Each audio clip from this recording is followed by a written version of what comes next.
ଜୟଗୁରୁ। ତୃତୀୟବାର ଛାୟାମୂର୍ତ୍ତି ଦର୍ଶନ।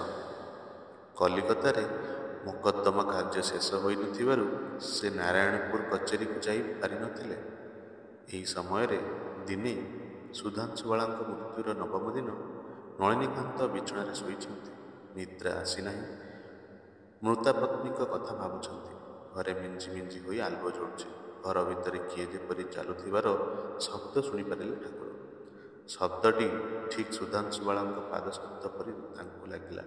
ନଳିନୀକାନ୍ତ ପରକାଳ ଅବିଶ୍ୱାସୀ ହୋଇଥିବାରୁ ବିସ୍ମୟରେ ଉଠିପଡ଼ି ପଚାରିଲେ, ଏ ଘରେ କିଏ? ଉତ୍ତର ହେଲା, ମୁଁ ତୁମର ସୁଧା।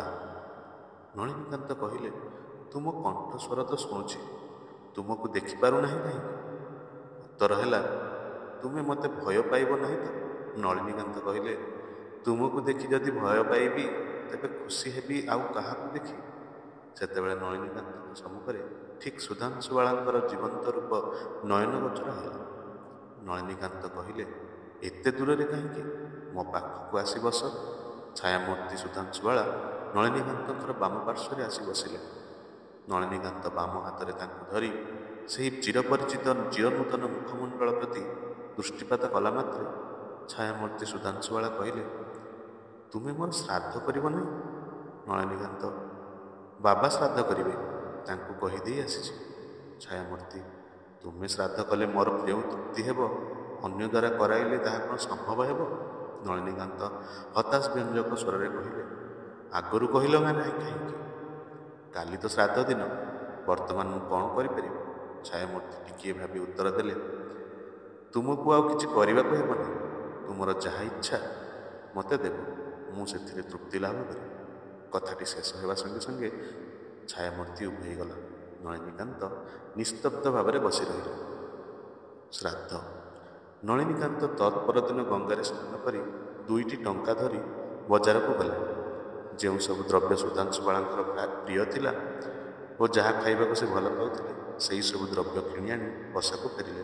ପରେ ଗୃହକୁ ଲିପି ପୋଛି ଗୋଟିଏ ଥାଳିରେ ଶ୍ରାଦ୍ଧ ଜିନିଷଗୁଡ଼ିକ ଦେବତାଙ୍କ ଭୋଗ ଭଳି ସଜାଇ ଗୋଟିଏ ବସିବା ଆସନ ଓ ଗିଲାସ ପାଣି ରଖିଦେଇ ମନେ ମନେ ସୁଧାଂଶୁବାଳାଙ୍କୁ ସ୍ମରଣ କରି କହିଲେ, ମୋର ସାମାନ୍ୟ ଆୟୋଜନ ଗ୍ରହଣ କର। ଏହିପରି ପ୍ରାର୍ଥନା କରି ବସି ରହିଲେ। ନଳିନୀକାନ୍ତ ଭାବିଥିଲେ, ପୂର୍ବରାତ୍ରି ପରି ସୁଧାଂଶୁବାଳା ଉପସ୍ଥିତ ହୋଇ ସଶରୀରରେ ଭୋଜନ କରିବେ, କିନ୍ତୁ ସମୟ କ୍ରମେ ଅତୀତ ହେଲା। ଅଧଘଣ୍ଟା ବିତିଗଲା। ତଥାପି ସୁଧାଂଶୁବାଳା ଆସିଲେ ନାହିଁ କାହିଁକି ଓ ଖାଇଲେ ନାହିଁ କାହିଁକି ତାଙ୍କ ମନରେ ଗୁଞ୍ଜି ରହିଲା। ନଳିନୀକାନ୍ତଙ୍କ ମନ ବିରକ୍ତ ହୋଇ ଉଠିଲା। ସେ ଭାବିଲେ, ସବୁବେଳେ ସ୍ତ୍ରୀର ଚିନ୍ତା କରୁଥିବାରୁ ଗତ ରାତିରେ ତାହାର ଦର୍ଶନ ହୋଇଥିଲା। ଉତ୍କଟ ରୋଗ ପ୍ରକୋପରେ ପଡ଼ି ବିକାରଗ୍ରସ୍ତ ହୋଇ ମନୁଷ୍ୟ ଯେପରି କେତେ କ'ଣ ଦେଖେ, ସେହିପରି ମୋର ଶୋକଗ୍ରସ୍ତ ବିକାରପ୍ରାପ୍ତ ହୋଇ ଏହିପରି ଦର୍ଶନ ଓ ଶ୍ରବଣ କରିଅଛି।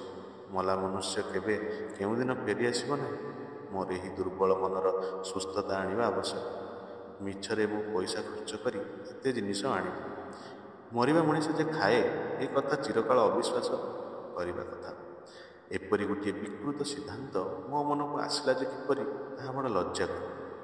ଯାହା ହେଉ, ଖାଇବା ଜିନିଷଗୁଡ଼ିକ ମୁଁ ନିଜେ ଖାଇବି। ଏହା ଭାବି ନଳିନୀକାନ୍ତ ତିକ୍ତତା ଓ ବିରକ୍ତିର ସହିତ ଆସନରେ ଉପବିଷ୍ଟ ହେଲେ। ହାତ ବଢ଼ାଇ ଖାଇବାକୁ ଯିବାବେଳେ ଶବ୍ଦ ହେଲା, ଛି ଛି, ଏ କ'ଣ କରୁଛ? ଏହା କହି ସୁଧାଂଶୁବାଳା ନଳିନୀକାନ୍ତ ହାତ ଧରି ଚାପି ଧରିଲେ। ନଳିନୀକାନ୍ତ ଅତି ବିସ୍ମୟପୂର୍ଣ୍ଣ ହୃଦୟରେ ଉତ୍ତର ଦେଲେ, ତୁମେ ତ ଖାଉନାହଁ, ତେଣୁ ମୁଁ ଖାଉଛି। ମୁଁ ସେସବୁ ଖାଇଛି, ମୋର ଉଚ୍ଛିଷ୍ଟ ଖାଇବ? ଛାୟାମୂର୍ତ୍ତି ନଳିନୀକାନ୍ତଙ୍କ ହାତ ଧରି ଉତ୍ତରରେ କହିଲେ ଓ ତାଙ୍କ ପ୍ରତି ପ୍ରଫୁଲ୍ଲ ଅନ୍ତଃକରଣରେ କୃତଜ୍ଞତା ପ୍ରକାଶ କଲା ପରି ଚାହିଁଲେ। ନଳିନୀକାନ୍ତ ପ୍ରଶ୍ନ କଲେ, ଖାଇଛ ବୋଲି କହୁଛ କିପରି? ମୁଁ ତ ଏତେ ସମୟ ବସିଛି, କାହିଁ ଖାଇଲ ନାହିଁ?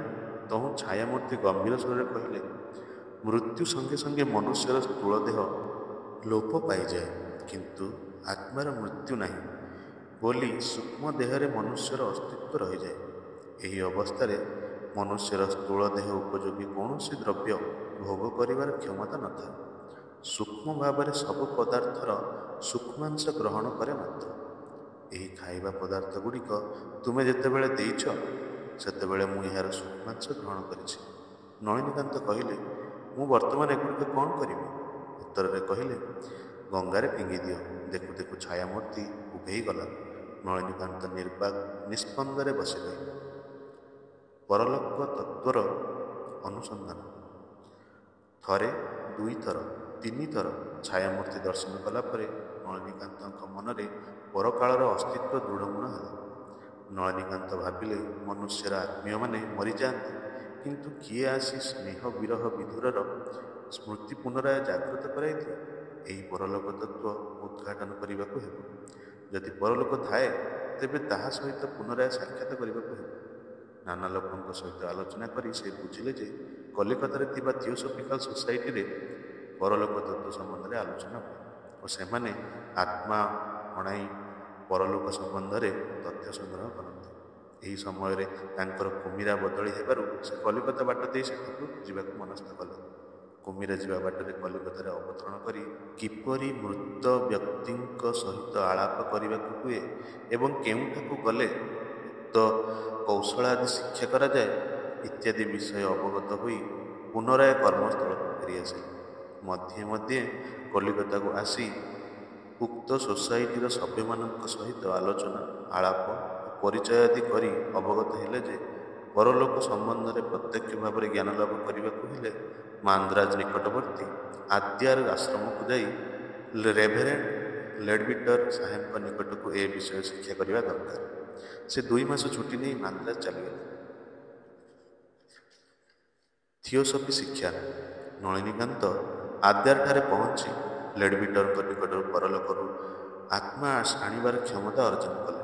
ଅଳ୍ପ ଦିନ ମଧ୍ୟରେ ମିଡିୟମ, ମେସ୍ମେରିଜମ, ପ୍ଲାନଚିଟ, ମେଣ୍ଟାଲ ଟେଲିଗ୍ରାଫ ଓ ଟେଲିପ୍ୟାଥି ପ୍ରଭୃତି ବିଦ୍ୟା ଶିକ୍ଷା କଲେ। ସେମାନେ ଯେଉଁ ପାଠ୍ୟ ଦିଅନ୍ତି, ନଳିନୀକାନ୍ତ ଦିନେ 2 ଦିନ ଭିତରେ ତାହା ଆୟତ୍ତ କରି ପକାନ୍ତି। ନଳିନୀକାନ୍ତ ଗୋ ଟୁ ସ୍ଲିପ୍ ବୋଲି କହି ତାଙ୍କର ଶିକ୍ଷାଦାତାଙ୍କୁ ମୁହୂର୍ତ୍ତକ ଭିତରେ ସମ୍ମୋହିତ କରି ପକାନ୍ତି, କିନ୍ତୁ ଶିକ୍ଷାଦାତାମାନେ କୌଣସି ପ୍ରକାରେ ତାଙ୍କୁ ସମ୍ମୋହିତ କରିପାରନ୍ତି ନାହିଁ।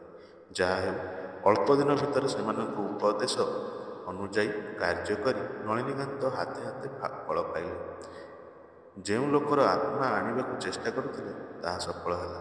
ଉକ୍ତ ଆତ୍ମା ମିଡିୟମ ଭିତର ଦେଇ ନଳିନୀକାନ୍ତଙ୍କ ସହିତ କଥୋପକଥନ କରିବାକୁ ଲାଗିଲେ। ଅନେକ ଗୁପ୍ତ ରହସ୍ୟ ଯାହା ତାଙ୍କ ବ୍ୟତୀତ ଅନ୍ୟ କେହି ଜାଣନ୍ତି ନାହିଁ, ତାହା ଠିକ୍ ଠିକ୍ ଭାବରେ କହିଦେଲେ। ଜୀବିତାବସ୍ଥାରେ ତାଙ୍କର ସ୍ତ୍ରୀ ଗୋଟିଏ ଗାନ ଗାଉଥିଲେ। ନଳିନୀକାନ୍ତଙ୍କୁ ଉକ୍ତ ଗାନଟି ବହୁତ ମଧୁର ବୋଧ ହେଉଥିଲା।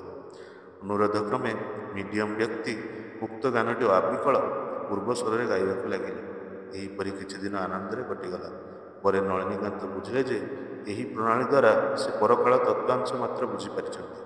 କାରଣ ପ୍ରେତାତ୍ମାକୁ ମିଡିୟମ ଭିତର ଦେଇ ଆଣିବାକୁ ପଡ଼େ ଓ ମିଡିୟମ ବ୍ୟକ୍ତିକୁ ପ୍ରଶ୍ନ କରି ଘଟଣାବଳୀ ଜାଣିବାକୁ ହୁଏ। ଥିଓସୋଫିକାଲ ସୋସାଇଟି ଦ୍ୱାରା ଯେଉଁ ବିଦ୍ୟା ଅର୍ଜିତ ହୁଏ, ତଦ୍ଦ୍ୱାରା ମୃତାତ୍ମାକୁ ଆକର୍ଷଣ କରି ପ୍ରତ୍ୟକ୍ଷ ଭାବରେ ମୁଖ୍ୟ ବ୍ୟକ୍ତି ସହିତ ବାକ୍ୟାଳାପ କରିହୁଏ ନାହିଁ, କିନ୍ତୁ ତାଙ୍କର ଇଚ୍ଛା ଯେ ସେ କିପରି ସ୍ତ୍ରୀଙ୍କ ସହିତ ପ୍ରତ୍ୟକ୍ଷ ଭାବରେ ବାକ୍ୟାଳାପ କରିବେ। ଉକ୍ତ ସୋସାଇଟିରେ ତାଙ୍କ ଏହି ଅଭିଳାଷ ପୂର୍ଣ୍ଣ ହେବାର କୌଣସି ଉପାୟ ନ ଦେଖି 2 ମାସ ପରେ ଉକ୍ତ ସୋସାଇଟିର ସମସ୍ତ ବିଦ୍ୟା ଆୟତ୍ତ କରି ସେ ପୁନରାୟ କର୍ମସ୍ଥଳ କୁମିରାକୁ ଫେରିଆସିଲେ। ମିଡିୟମ ଦ୍ୱାରା ମୃତ ବ୍ୟକ୍ତିଙ୍କ ସହିତ ବାକ୍ୟାଳାପ କରିବା ସମୟରେ ସେ ସବୁ ପ୍ରତ୍ୟକ୍ଷ ସତ୍ୟ ବୋଲି ମନେ କରୁଥିଲେ, କିନ୍ତୁ ଯୋଗସିଦ୍ଧି ପରେ ଏହାର ତତ୍ତ୍ୱ ଆଲୋଚନା କରି ଜାଣିପାରିଲେ ଯେ ମିଡିୟମ ଭିତର ଦେଇ ପ୍ରକୃତ ପ୍ରେତାତ୍ମା ଆସେ ନାହିଁ, ତାହା ସମ୍ମୋହିତ ବ୍ୟକ୍ତିର ଆତ୍ମସ୍ମରଣ ମାତ୍ର। ମନୁଷ୍ୟ ଯାହା କହେ ବା ଶୁଣେ, ସେ ସମସ୍ତ ଶବ୍ଦ ବାୟୁମଣ୍ଡଳ ରେକର୍ଡ ହୋଇ ରହେ। ସଂଯତ କରି ମନକୁ ସେହି ସ୍ତରରେ ଅବସ୍ଥାପିତ କଲା ମାତ୍ରେ ପୂର୍ବପରି ସବୁ ଶୁଣାଯାଏ। ସମ୍ମୋହନ ବଳରେ ମିଡିୟମ ବ୍ୟକ୍ତିକୁ ମୋହିତ କରି ପକାଇଲେ, ଅର୍ଥାତ୍ ସମ୍ମୋହନ ବ୍ୟକ୍ତିର ଅର୍ଦ୍ଧ ଚୈତନ୍ୟ ଅବସ୍ଥା ଅର୍ଥାତ୍ ସବକନସିୟସ୍ ଷ୍ଟେଜ୍ ଆନୟନ କଲେ ମିଡିୟମ ବ୍ୟକ୍ତିର ଆତ୍ମଶକ୍ତି ବର୍ଦ୍ଧିତ ହୁଏ। ତଦ୍ୱାରା ଅତୀନ୍ଦ୍ରିୟ ଦୃଷ୍ଟି ଖୋଲିବାକୁ ମିଡିୟମ ବ୍ୟକ୍ତି ଅତୀନ୍ଦ୍ରିୟ ଶକ୍ତି ବଳରେ ପ୍ରଶ୍ନକର୍ତ୍ତାଙ୍କର ସବୁ ଗୁପ୍ତ ଖବର ଦେଖିବାକୁ ସକ୍ଷମ ହୁଏ। ସାଧୁ ବିଦ୍ୱେଷ। ଆତ୍ମା ଓ ପରକାଳରେ ନଳିନୀକାନ୍ତଙ୍କର ବିଶ୍ୱାସ ଆସିଲା ସତ୍ୟ, ମାତ୍ର ସାଧୁ ସନ୍ନ୍ୟାସୀମାନଙ୍କ ପ୍ରତି ଆନ୍ତରିକ ଘୃଣାଭାବ ଗଲା ନାହିଁ। ନଳିନୀକାନ୍ତଙ୍କର ବିଶ୍ୱାସ ଯେ ଯେଉଁମାନେ ଖାଇବାକୁ ପାଆନ୍ତି ନାହିଁ, ସେମାନେ ଧର୍ମ ନାମରେ ଭଣ୍ଡାମି କରି ବୁଲନ୍ତି। ସନ୍ନ୍ୟାସୀ ଦେଖିଲେ ତାଙ୍କର ବିଶେଷ କ୍ରୋଧ ହୁଏ। ଭୁବନ ମୋହନ ସ୍ୱାମୀ ଭାସ୍କରାନନ୍ଦ ଶିଷ୍ୟ, ତେଣୁ ସନ୍ନ୍ୟାସୀମାନଙ୍କ ପ୍ରତି ତାଙ୍କର ବିଶେଷ ଶ୍ରଦ୍ଧା ଥାଏ। ସେ ସନ୍ନ୍ୟାସୀ ଦେଖିଲା ମାତ୍ରେ ବିଶେଷ ଆଦର ଯତ୍ନ କରିଥାନ୍ତି। ଏଥିରେ ନଳିନୀକାନ୍ତ ତୀବ୍ର ପ୍ରତିବାଦ କରନ୍ତି। ଦିନେ ଜଟାଜୁଟଧାରୀ ସନ୍ନ୍ୟାସୀ ଅତିଥି ଭାବରେ ଆସି ନଳିନୀକାନ୍ତଙ୍କ ଘରେ ପହଞ୍ଚିଲେ। ପିତା ଆଦର ଯତ୍ନ କରି ତାଙ୍କୁ ଘରେ ରଖାଇଲେ। ସନ୍ନ୍ୟାସୀଙ୍କ ପ୍ରତି ଆଦର ଯତ୍ନ ଦେଖି ନଳିନୀକାନ୍ତଙ୍କର ଦେହ ସହୁନଥାଏ। ତଥାପି ପିତା ବିରକ୍ତ ହେବେ ବୋଲି ପ୍ରକାଶ୍ୟରେ କିଛି କହୁନଥାନ୍ତି। କିଛି ସମୟ ପରେ ଦୈବାତ୍ ନଳିନୀକାନ୍ତ ବାବାଜୀ ରହିବା ଘର ବାଟ ଦେଇ ଯାଉଥିବା ବେଳେ ଦେଖିଲେ ସନ୍ନ୍ୟାସୀ ନିଦ୍ରିତ। ନଳିନୀକାନ୍ତ ଧୀରେ ଧୀରେ ଯାଇ କତୁରୀ ଦ୍ୱାରା ତାଙ୍କର ଗୋଟିଏ ଜଟା କାଟିଦେଇ ସେ ସ୍ଥାନରୁ ପଳାଇ ଆସିଲେ। ପରେ ସନ୍ନ୍ୟାସୀ ଉଠି କ୍ରୋଧରେ ପ୍ରଜ୍ୱଳିତ ହୋଇ ଭସ୍ମ କରିଦେବି, ଅଭିଶାପ ଦେବି ଇତ୍ୟାଦି କହିବାକୁ ଲାଗିଲେ। ନଳିନୀକାନ୍ତ କିଛି ନ ଜାଣିଲା ପରି ସେ ସ୍ଥାନରେ ପହଞ୍ଚିଲେ। ତାଙ୍କର ଭାବଭଙ୍ଗୀ ଦେଖି କେହି ତାଙ୍କୁ ସନ୍ଦେହ କରିପାରିଲେ ନାହିଁ। ତାଙ୍କ ଦ୍ୱାରା ଏ କାମ ହୋଇଛି, ତେଣୁ ତାଙ୍କୁ ମଧ୍ୟ କେହି ଏ ବିଷୟରେ ପଚାରିଲେ ନାହିଁ। ଜୟଗୁରୁ। ପରବର୍ତ୍ତୀ ଅଧ୍ୟାୟ ସ୍ୱାମୀ ପୂର୍ଣ୍ଣାନନ୍ଦଙ୍କ ସହ ସାକ୍ଷାତ। ଜୟଗୁରୁ।